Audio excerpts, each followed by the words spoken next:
been ages since I've done one of these vlogs, and but I'm encouraging Johnny to do them. So I'm thinking, if I'm asking him to do them, I should probably do one as well. I think we're all a little bit self-conscious and stuff. I think we've all lost a little bit of a confidence knock over the past 6 months. Has been quite. I think the last 6 months have pushed lots of people kind of to the parameters, which is great because it's good to know where your parameters are, isn't it? And that you can survive them and everything. But I've come down the allotment today, and I've been broken into, and everybody's upset because he's done a few coming down. He's done a few, but I don't know whether. I don't know. I don't feel angry or anything. I'm just usually quite grateful because my first cabin got burnt down. So he's been in. He's had some sweets. He's had a bit of a ransack. He's not found anything, I don't think. It's only personal stuff here anyway, do you know? But you don't know unless you go to use something. But and then he's been entertaining himself with other people's sheds. But I don't know if he's painted anything or stuff. I don't know. Anyway, so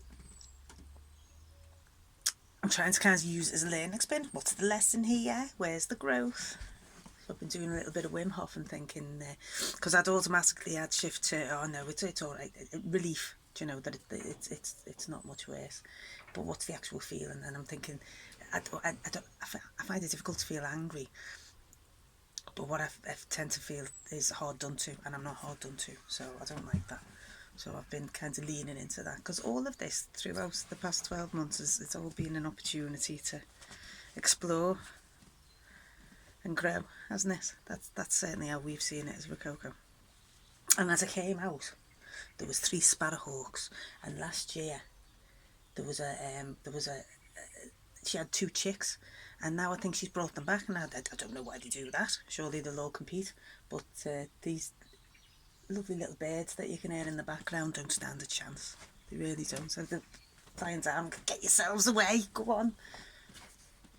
Go and find somewhere else. Dangerous, dangerous. So that is a sign for focus, because I looked it up last year. The hawk is a sign for focus. So for me the message is don't drop your guard and enjoy this wonderful crucible that the summer is going to be, and take lots and lots from that, and all that joy and sunshine and connection. Isn't it great being able to go for a couple of drinks with your mates in the beer garden? Fantastic. Everyone's dead appreciative. Don't drop your guard. It's not over yet. We've still yet to see the longer term impact on the most disadvantaged of the communities that we work with, and that's all to come yet. So anyway, I'll tell you a little bit about what Rococo's doing. We are doing a train the trainer course at the minute. We're probably about 2/3 of the way through that, and we've been doing that with link workers from kind of social prescribers from the primary care, welfare officers from Benfield School, because we went in and did some drumming with the kids at Benfield. That was hairy, but ultimately brilliant. Do you know, six foot grown men really trying to get them to scream and drum and get in touch with their emotions and things. You know, is this even on? Oh God, yeah, I've been going on too long. So we did that, and so we've got welfare officers doing the trainers, and we've created like a 10-week course, because we can't meet the demand that's going to be coming our way. A 10-week course of what kind of Rococo do, and just sharing that with other people who are working with people who can be working with the food bank in the East End, because we're getting right involved with the East End. We're helping the is it the Walker Medical Centre, St Anthony's Medical Centre. We're supporting them to set up postnatal groups, because there's been nothing at all for the new mums.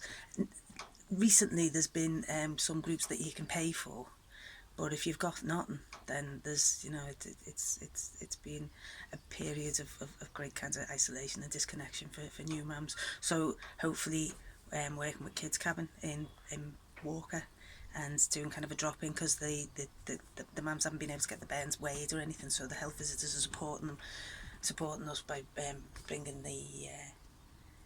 to the scales, and we'll give advice. Well, I don't give advice, I just give them. I'm thinking getting our Josie to do the baby rave, babies like to rave, everyone likes to rave.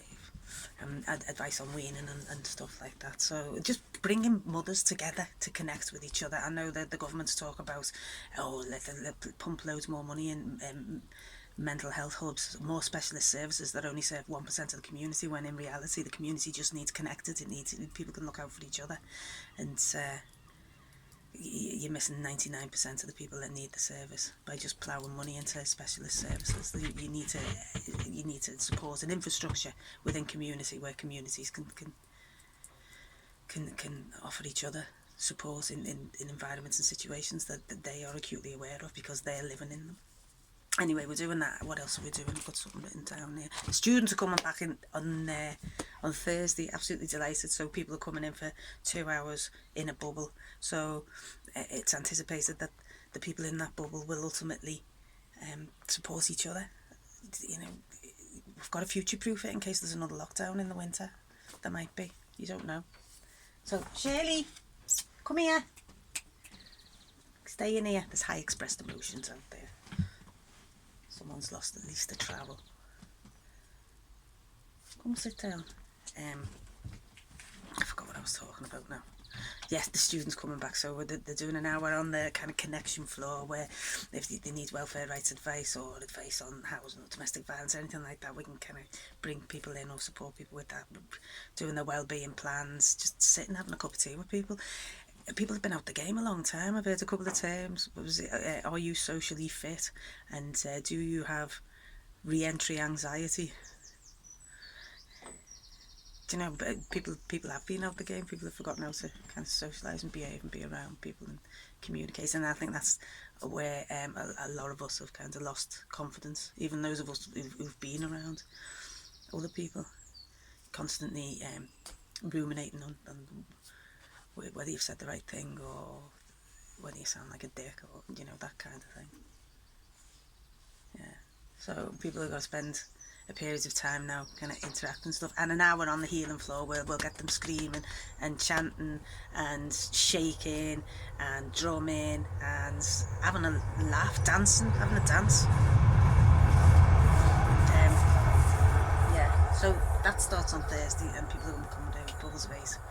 The staff wellbeing, we've just had a commission of CNTW to provide some wellbeing for their staff in the south. So doing those respite days that we were doing with Gateshead last summer in the park, with all the kind of the understand the impact of trauma and helping to recognise and process and release that. So we're going to be doing loads of them, and we've got potentially a space in Lees's Park lined up because we've got a smashing little relationship now with Urban Green Newcastle, so the staff from the RVI can maybe come and do some well-being, some tree hug and connect and just getting together and feeling like they're not the only person that's just been through that holy shit that's just passed. And what else are we doing? So staff, I was trying to walk around with the students back there. End of days I've got here, I don't know what that is. Yeah. And obviously look at the buildings coming along lovely. We've got partitions up now, and it's just we're excited to get people through using the space. And if you do want to collaborate or you've got some ideas, let us know. And I think I've talked far too much now, so I'll see you next time. Okay, bye.